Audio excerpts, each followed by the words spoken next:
The law enforcement response at Robb Elementary School on May 24, 2022, and in the hours and days after, was a failure that should not have happened. This report really lays out in the greatest detail yet every failure that happened at every step of the way. Go, go, go!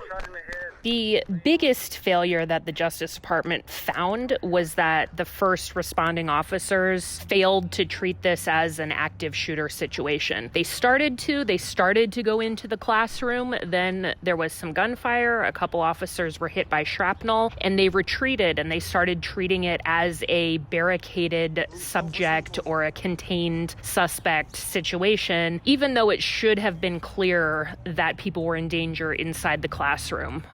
As a consequence of failed leadership, training, and policies, injured and scared students and teachers remain trapped with the subject in the classrooms, waiting to be rescued. Survivors later shared that they heard officers gathered outside the classrooms while they waited.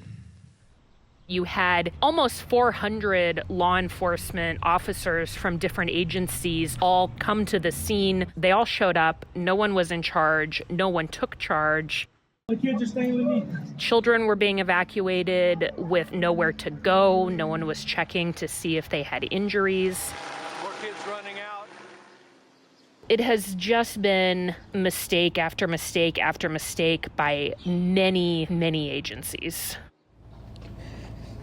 I hope that the failures end today and that local officials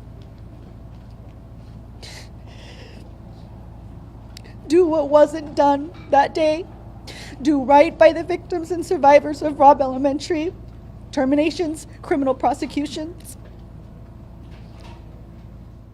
Attorney General Merrick Garland saying clearly that lives would have been saved if law enforcement had responded with best practices was a huge takeaway, because that, is not something that, most other officials have said that clearly.